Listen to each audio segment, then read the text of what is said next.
but I was a therapist, and I was like, oh, if I was having a panic attack, I would know because I'm a therapist, so then I must be dying. Hi, I'm Georgia, and I'm a psychotherapist, and right now we're going to go through what is a panic attack. So a panic attack is different from regular anxiety or having heightened anxiety in its intensity. It is exceptionally intense and comes on very, very quickly. Most people that I know, their first panic attack or anxiety attack, now the difference really is panic attack, you don't know that it's anxiety, right? If you're having an anxiety attack, you kind of know that it's anxiety. A panic attack is a full-blown adrenaline reaction. Your body goes from 0 to 10 really quickly. Most people, myself included, the first time that they have a panic attack, they believe that they're dying, that there's something really wrong. And so usually they go to a hospital thinking that they have a heart attack or that they're going in under anaphylactic shock or something's happened to them that's wrong. So if you're having a panic attack or you fear that you might be having a heart attack, still go to the hospital and get it checked out. This is not something that you want unless you know. Once you're aware and you really know that this is panic versus not, then you're going to be much more self-aware. But until then, yes, still go to the hospital to make sure that you're safe. It's always a better way to be able to deal with it, and they can be able to check you out to make sure that you're all right. Eventually, you learn the way that your body interacts and what happens with it. But I myself was in the hospital and I had a panic attack and I went, oh, I'm a therapist. I wasn't an anxiety specialist at the time, but I was a therapist. And I was like, oh, if I was having a panic attack, I would know because I'm a therapist, so then I must be dying. And it was quite frightening. I was quite certain that that's what was happening. And then I think it was like 15, 20 minutes later, I was fine.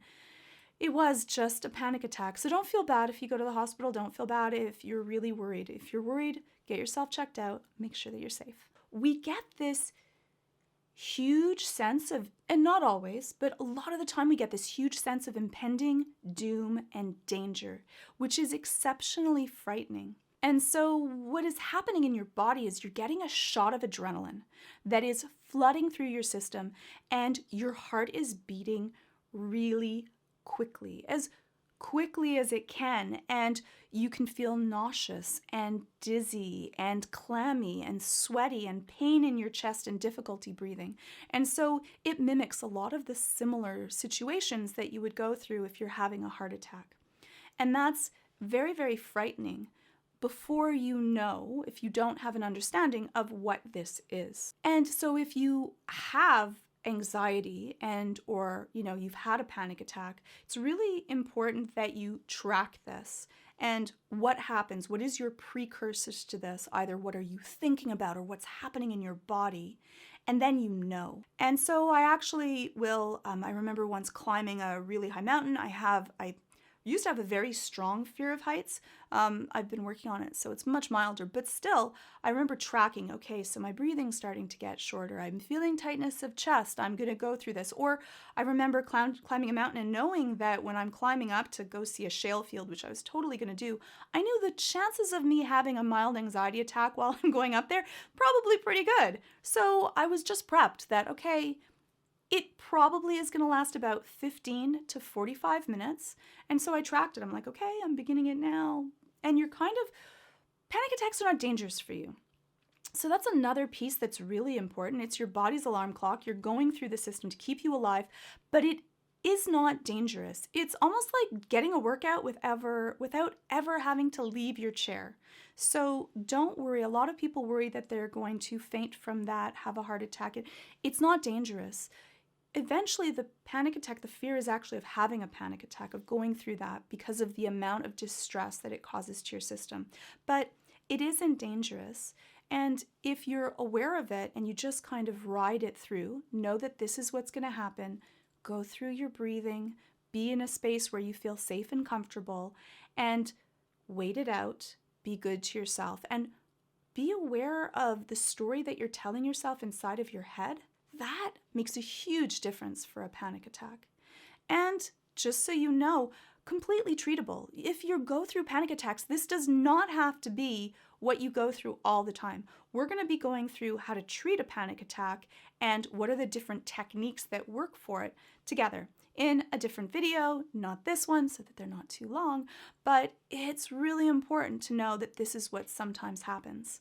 For some people, they even go through something called depersonalization, where you feel like you're not inside of your own body. You're kind of pulled away from that when you're having a panic attack. Time and space can be a little bit off. You can feel a little bit dazed.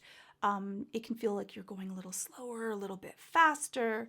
Again, our body is superpowered. So our way that if we had to deal with a really dangerous situation, say jump through a fire, protect our children from a bear attack, it allowed us to pull ourselves away so we could do whatever we had to do and keep us safe. So when people say that in that time of danger, how did you handle that? And they're like, well, it seemed like time slowed down.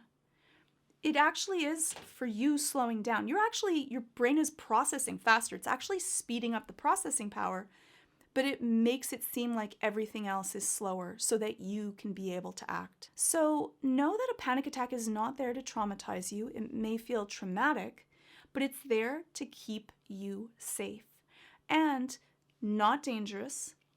This is, again, good for your body and good for your system.